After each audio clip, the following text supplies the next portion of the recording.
Sandra, tai ar seniai užsiminėjai dziudo ir ar dziudo buvo pirmoji sporto šaka, kurią pradėjai užsiminėti? Dziudo užsiminėjau nuo 13 metų. Tai jau 15 metai. Aišku, nebuvo pirma sporto šaka, kurią užsiminėjau. Buvau labai mergaitiška, norėjau šokti. Breiką? Ne, tas toksai, žinai, tie modernų šokiai, kai būdavo tokia mada. Ir kažkaip pradėjau to šokius lankyti.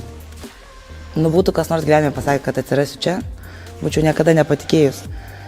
Lankiau to šokius, o tuometinė trenerio žmona, ir buvo to šokių klubo savininkė. Treneris vieną kartą mane pamatė, kitą kartą pamatė. Ir buvo pas mus varžybos kažkokios dziudo ir mes darėm pasirodymą šokių. Ir treneris atėjo prie trenerės mano dabartinės ir sako, šitą mergaitę, sako, turi būti pas mus, sako, ne ten, sako, jinai yra ne ten. Ir gavos taip, kad mane pakvietė, eik ir ten, už tą pačią kainą, pabandyk ir ten. Ir kažkaip gavosi, aš nenorėjau, mama sako, nueik, sako, tai kas, sako, atsitiks. Nueik, sako, nors kartą. Pradėjau vaikščioti, žiūriu jau tik tai, kad į dziudo vaikštau, jau šokiai pamiršti, jau viskas man jau čia patiko. Taip ir atsiradau šitam sportui.